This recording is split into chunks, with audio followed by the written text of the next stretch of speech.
And today is an exciting day, not just because we have representatives from the media in person, but it's also a little over a month ago that the four of us gathered to announce that we were moving gradually to a return to normal here in British Columbia. And our project was based on science, it was grounded in data, and it was focused on making sure that we were laying out a roadmap for recovery so that all British Columbians could see a path forward for themselves, for their businesses, for their communities. And British Columbians have stepped up every step of the way during this pandemic. We have had extraordinary results in British Columbia relative to other jurisdictions in Canada, relative to other jurisdictions of our size internationally. And that is a testament to the good work of the Public Health Office, the Centre for Disease Control, and all of the healthcare representatives, whether they are on the front lines, whether they're doing research, whether they are providing the counsel and advice based on the data that we've seen, not just here, not just across the country, but internationally. British Columbians have been so well served by our public health institutions. And I just want to take a moment to reflect on that, and not to get overly flowery, but Dr. Henry doesn't go for that sort of thing, but her and her team have led us through this, and I am so proud to be a British Columbian based on how all of us have responded over the past 16 months. Vaccination rates have continued to go up, again, relative to other jurisdictions, extraordinarily well. Cases are dropping. Today's, am I jumping the gun on this? 29 cases in British Columbia today. 7 in Fraser Health. And these outcomes are a direct result of the efforts that all of us have made as British Columbians to take a global pandemic as seriously as we should, follow the direction and guidance of public health officials, and take care of each other, take care of our neighbors, take care of businesses in our community. So today, I'm happy to announce that on July 1st, we will begin step 3 of our restart plan. After the longest public emergency in Canadian history, I believe it's safe to take the next step forward. That means we can go and cheer for our kids at the soccer game, in the arena, in the gymnasium. We can go to a friend's place for dinner. We can plan that wedding. We can go to the theater. We can go to a concert. We can engage again in what makes life so important. That's the interaction of people together to get a full flavor of the benefits and bounty of British Columbia, and to share with each other the blessings of being British Columbians, whether we be athletes, whether we be actors, whether we be performers, getting back to a live environment. Here comes more media. They're coming out of the woodwork. Good to see you. This is a reminder to all of us that we have been through an extraordinary time, but yet the journey is not over. Dr. Henry will be giving us some guidance and direction on how we go through into step 3 and what that means for all of the issues that we want to touch. We talked about this 6 weeks ago. We laid out the plan. Minister Calwan will be talking about how businesses will be reacting to this, but I spoke to Dr. Henry before we came out. Of course, we want people to plan their trips as they come to British Columbia. We welcome Canadians back to BC, provided you've had those 2 vaccinations, provided that you check before you arrive to make sure that there aren't local restrictions in place, to ensure that Indigenous communities have a clear understanding of how many people are coming to their territory and what the consequences will be. But we also have to keep following the guidelines and the recommendations that Dr. Henry will lay out for us in a few moments. And we have to do what's most important for ourselves, for our families and our communities. If you have not yet registered to get yourself vaccinated, do so immediately. If you have not yet had that second shot, get it as quickly as you can. This has been an extraordinary time for all of us. And I know that there's still some challenging times ahead. We are in the midst of the hottest week British Columbians have ever experienced. And there are consequences to that, disastrous consequences for families and for communities. But again, how we get through this extraordinary time is by hanging together, checking up on those people we know might be at risk, making sure we have cold compresses in the fridge or we're staying in the coolest part of our homes, and making sure that we're taking steps to get through this heat wave, and then preparing for the challenges that await us in a whole host of other ways, whether it be the opioid crisis, whether it be the climate crisis, whether it be all of the challenges in our lives, all of the challenges that we know we need to face head on together. Let's take a moment today to reflect on where we've been and celebrate the opportunities that we have ahead of us. as individuals, as families, and as communities, to put COVID-19 behind us from a pandemic to a communicable disease, which means keep washing or cleaning those hands. I'm going to be wearing a mask if I'm with a group of people that I do not know, if I'm on a bus, if I'm on a ferry, if I'm on an airplane. These are recommendations now, not directives, but those recommendations are there for a reason, and Dr. Henry will lay out some of those right now. Again, to the media, welcome back. To British Columbians, thank you for thinking about each other over the past 16 months. Let's keep doing that through this challenging week and throughout the summer as we get ready to go to stage 4 come Labor Day.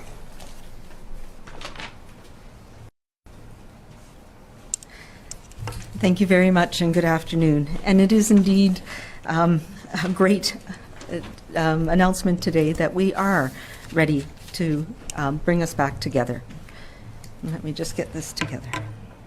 So as yesterday's modeling presentation showed us, we are making very encouraging, positive progress in our COVID-19 pandemic response here in BC. And we're all dealing with our own pandemic across the country and across the globe. And here in BC, we've done an amazing job at getting people protected through immunization and ensuring that we're stopping the transmission of the virus.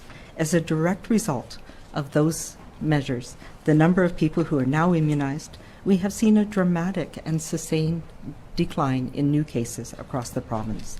As well, we've seen a decline in hospitalizations and deaths.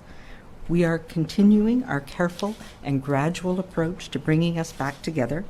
And during step 1 and 2, we watched carefully, we monitored that data, and we are now ready to move on to the next stage. As we said, over 78% of people aged 18 plus have their first dose now in British Columbia, and over a third of us have had a second dose too. Our COVID-19 case counts remain low, and fewer people are in hospital or in ICU. And that are some of the important measures that allow us to move forward. I showed this slide yesterday when we talked about the data that allows us to take these next steps. And it really shows that vaccination, these safe and effective vaccines that we have in Canada and in BC, have been a game changer. They are what allow us now to move on from the pandemic to living with COVID as one of those respiratory viruses in our lives and being able to get back to the things that we need to do in our lives, those important social connections. We will be continuing, of course, our vaccination efforts. We know that there are some pockets that have not yet had those high levels of dose 1 immunizations, and we're across the province reaching out to people to make sure that it is easy for you to get your vaccine.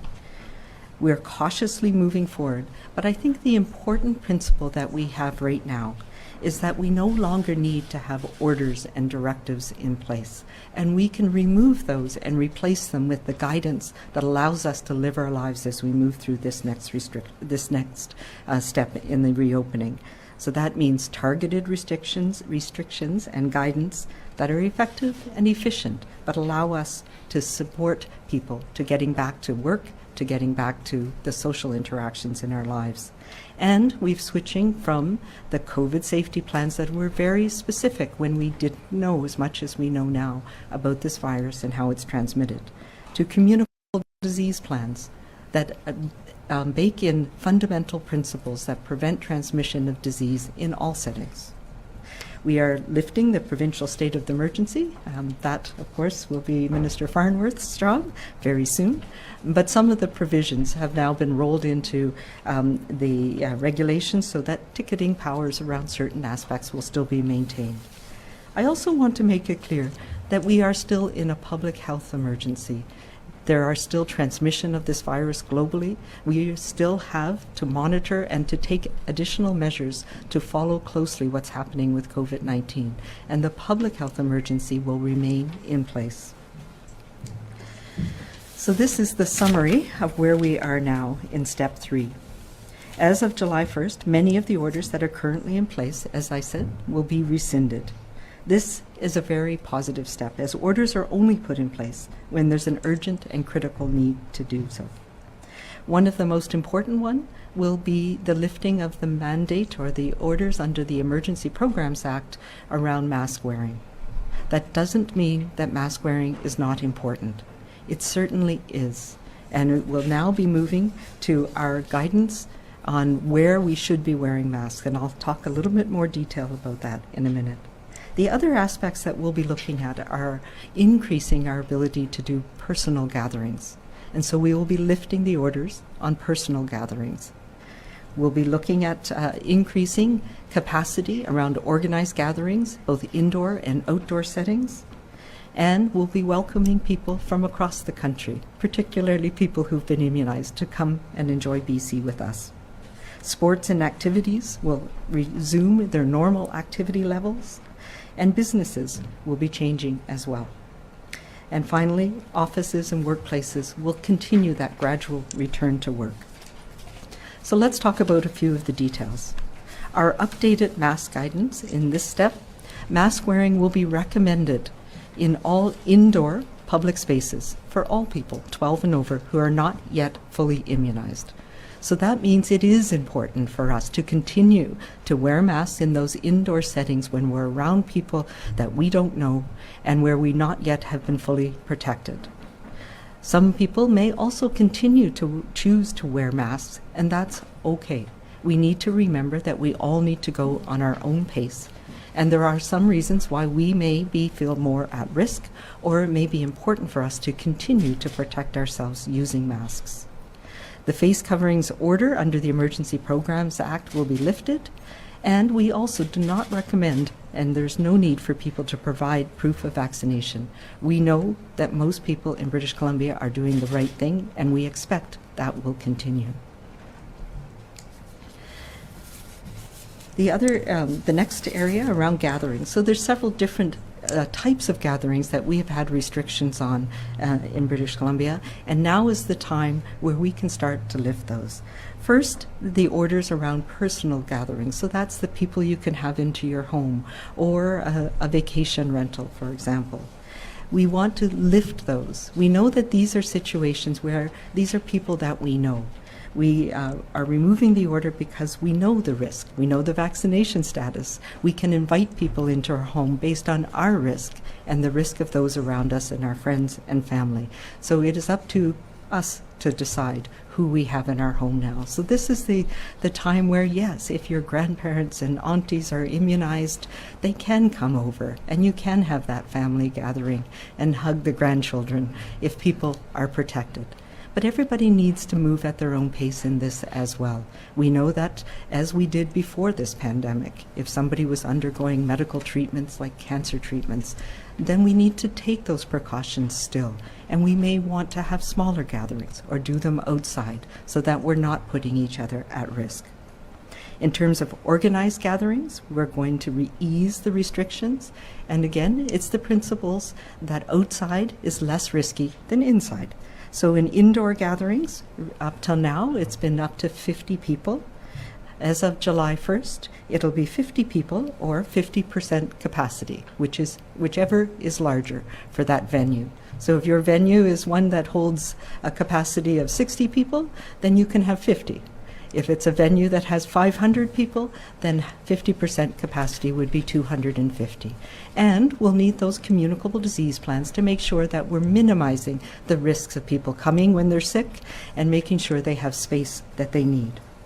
For outdoor gatherings, again, we have learned a lot. This virus does not transmit as well outside, particularly in the summer months.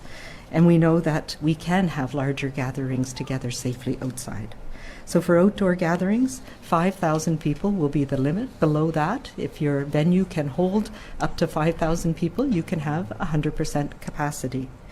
Above 5,000 people, the capacity will be 50% again, just to give us some time to adjust to having large numbers of people together.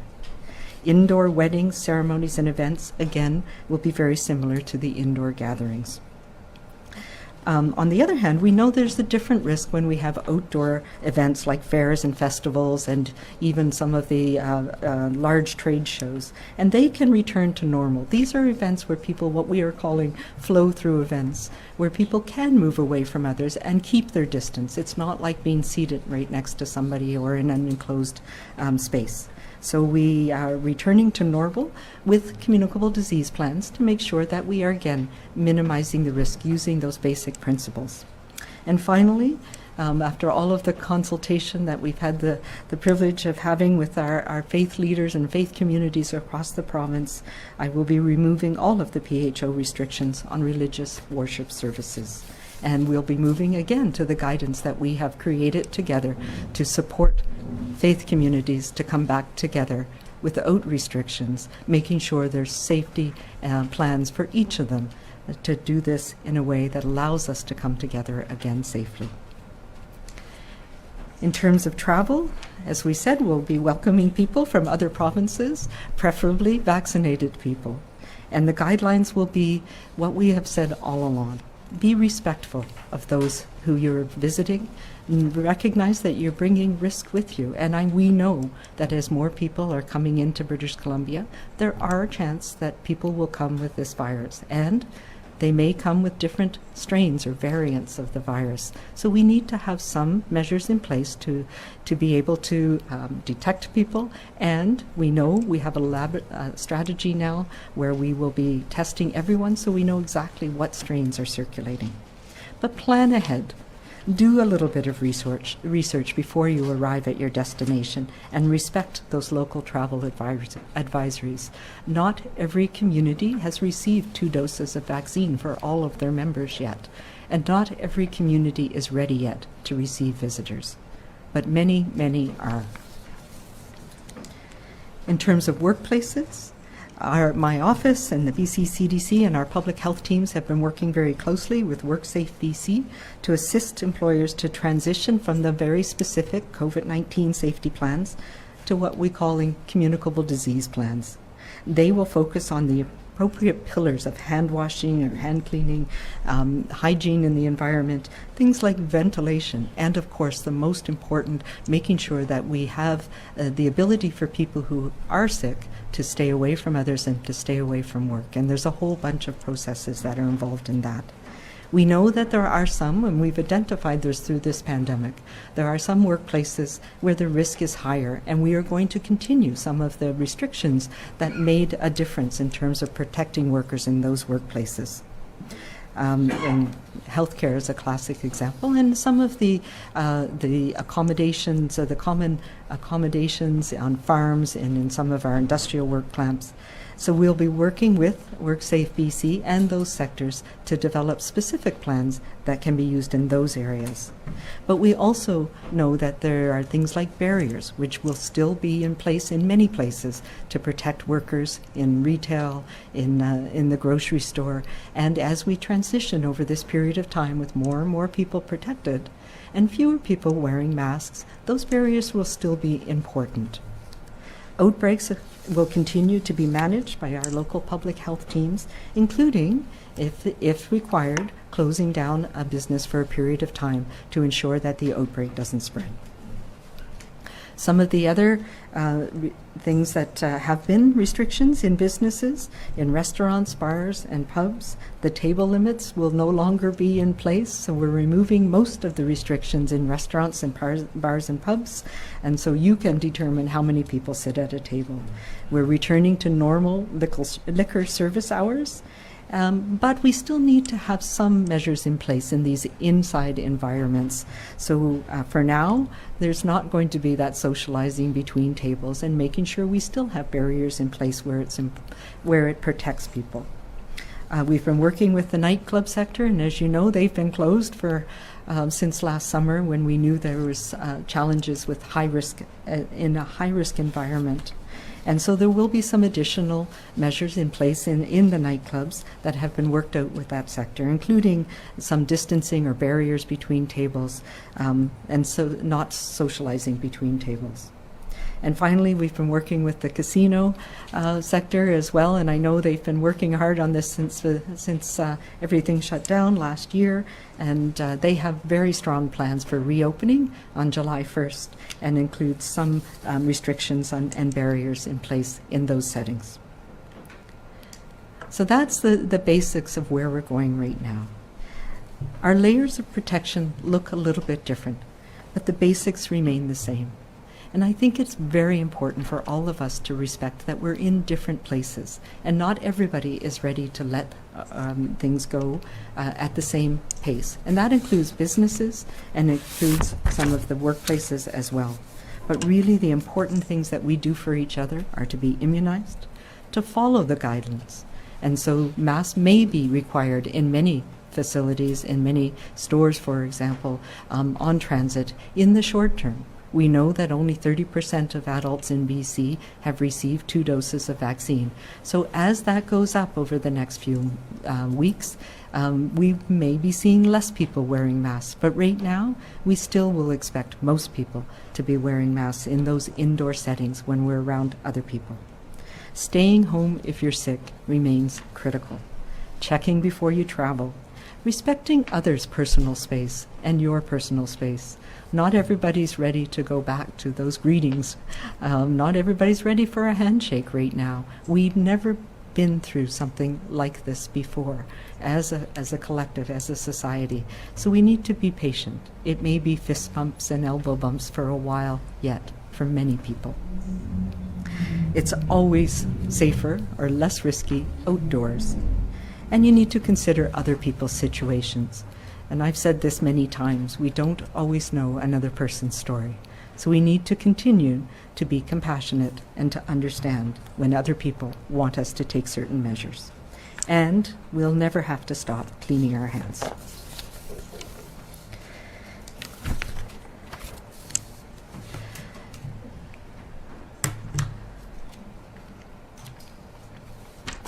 So this is a positive step forward for us all, but it's going to take us some time to adjust and to get there.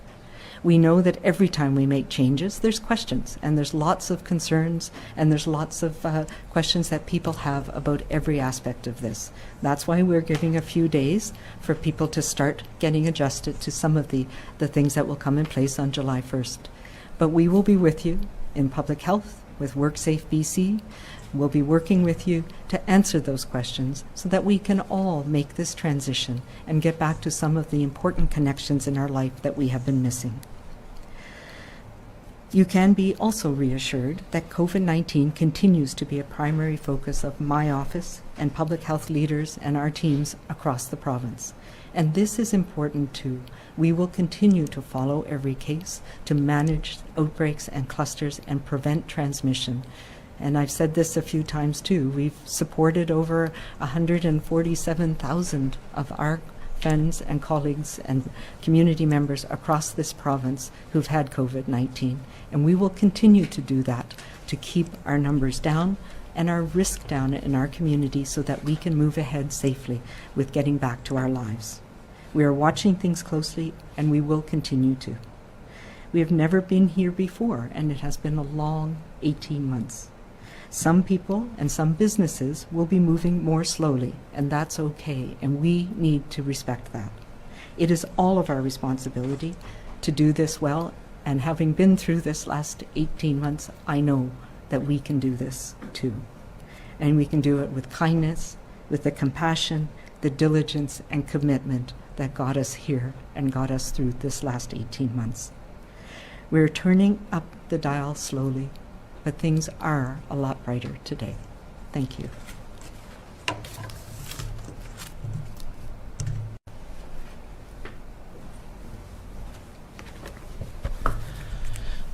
Good afternoon. I'm Ravi Kahlon, BC's Minister for Jobs, Economic Recovery and Innovation. It's my pleasure to be here today on the traditional territory of the Lekwungen-speaking people, the Songhees and Esquimalt nations. It's an honor to be joining Premier Horgan, Minister Dix, and of course Dr. Bonnie Henry today. Step 3 of our restart plan is a major milestone. We can now resume more of the activities and events that we love to enjoy. This step gives workplaces and businesses more flexibility. It opens the door for more economic activity as we transition into the summer. We can take this step because people have been keeping themselves and their family members and their community safe. We know that getting vaccination is the best thing we can do right now. And I want to thank everyone for stepping up and doing their part. Lifting the restrictions will not be easy for everyone. It will be uncomfortable for some. Please be kind and respectful of one another. I'd like to take a moment to speak about what businesses can expect from these next steps. As we enter step 3, employers will no longer be required to have COVID-19 safety plans. They will be transitioning to communicable disease prevention plans. WorkSafe BC has developed a communicable disease prevention guide. This guide outlines the steps that employers must take to prevent transmission in the workplace. Key elements of the prevention include regular hand washing, regular cleaning of surfaces, staying home if you're sick, and of course, encouraging people to get vaccinated. This will be a big shift for everyone. Businesses have adapted through the pandemic, and this will be another transition for them. Each business will be doing this at their own pace. Please have patience and show kindness and understanding. In terms of some of the restrictions that will be lifting on July 1st, restaurants can remove group limits for indoor and outdoor dining. This means you can be with more family and friends at your favorite restaurant. Casinos and nightclubs will be open for the first time in 16 months. They will have the capacity limits and safety measures in place. We can now also safely welcome visitors from other provinces. This is great news for our tourism sector, when we can also get back to indoor fitness classes at regular capacity. Step 3 brings us closer to where we were before the pandemic. As we come out of the pandemic, the pace will be different for each of us. We need to be respectful and patient with each other. We need to be aware of each other's boundaries. We need to be kind to the people and the businesses who are working hard to reopen safely. Vaccination numbers continue to climb, but not all of us have the same level of comfort or protection right now. We need to be respectful of businesses that may continue to require masks. And we need to be respectful of others who may ask you to wear a mask around them. Nothing about this pandemic has been predictable. Businesses have needed to adapt under difficult circumstances. Patience and kindness will see us through the other side. As we enter step 3, please continue to support your local businesses. Do some shopping. Have dinner with some friends at your favorite neighborhood restaurant. This is how we will help our local businesses and communities get through this. Thank you very much, and now I'll welcome BC's Health Minister, Minister Dix.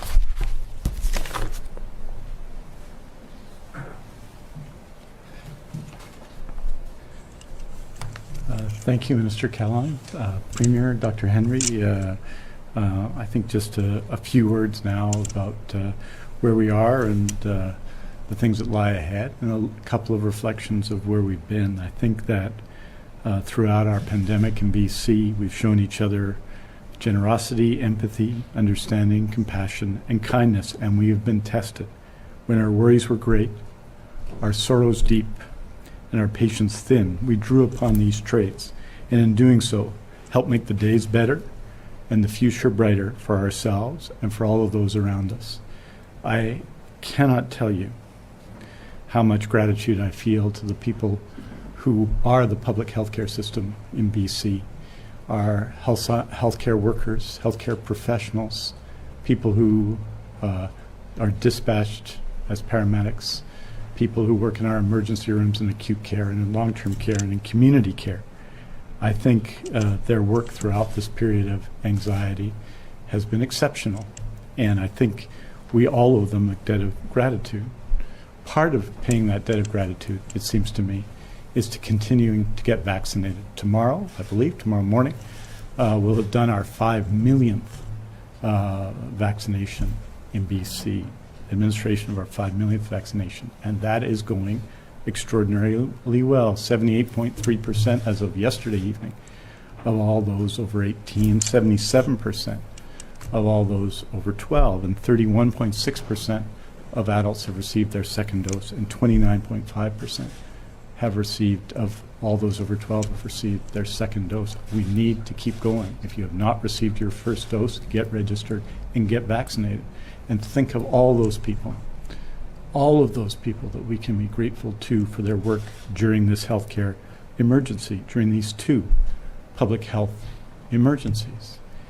I think it reflects the central role and the important role of public health care that we're, of course, in the midst right now of a heat wave that is profoundly affecting our communities. Heat waves are especially dangerous for all people with underlying medical conditions.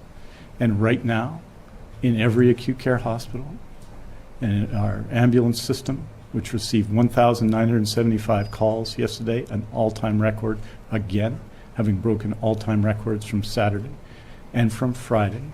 Our home support workers, those working in long-term care in the community, and families and friends are affected by this, and we need to, in these times, continue to understand in this period, in this particular moment, how much we count on the people who work in healthcare and how much we count on each other. I ask people, especially as we see this heat wave prolonged, to keep in touch with one another, not just phone, but check on the ones we love, especially those with underlying health conditions. This is, of course, a day to recognize and to a degree to celebrate, but it also tells us the ongoing challenges we face as we come out of this and continue to deal with the COVID-19 pandemic and the public health emergency that is the overdose crisis. As we've heard from Premier Horgan, Dr. Henry, and Minister Callon, the future is ours to shape. Everything is possible. After all we've been through, that statement, those possibilities are, of course, breathtaking. Everything is possible.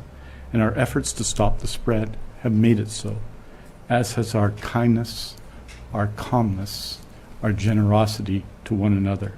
There is soon to be much more that we can do to renew ourselves, our society, our economy, our relationships, and reconnect with people, places, and activities that we've missed for months and months.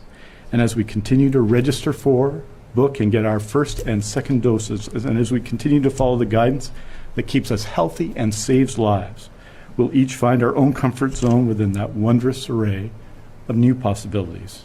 We'll each set our own safe course to our future. Thank you very much. I want to say one last thing. I want to express on behalf of, I think it's really grateful province, to Dr. Bonnie Henry, but her whole team in public health and at the BC CDC. As those of you know, we've been briefing here, mostly in Victoria, but around BC, since January of 2020 on the COVID-19 pandemic. And the person people have listened to in what have been really difficult times have been Dr. Henry, who works every day and who, as I've said, I think before, expresses the compassion she shows on at this podium in everything that she does. And I am so appreciative of that. We won't be doing the regular briefings going forward. The rest of this week, for members of the media, we'll be providing written briefings through Friday, and next week we'll have new ways to distribute in a timely way to media appropriate information about COVID-19. Now, Dr. Henry and I are still going to be around and still going to be available to you to answer questions. And obviously, with the events we deal with now, dealing with the very significant challenges that are going to face us in the next period, but also, I hope, the joys and the celebrations. But I wanted to say, on my own behalf and on behalf of BC, a special thank you to Dr. Bonnie Henry for all she's done up to now and all she's going to do to help us get through the remainder of the pandemic in the days and the weeks, the months, and yes, well, I won't say any more, the period to come. Thank you.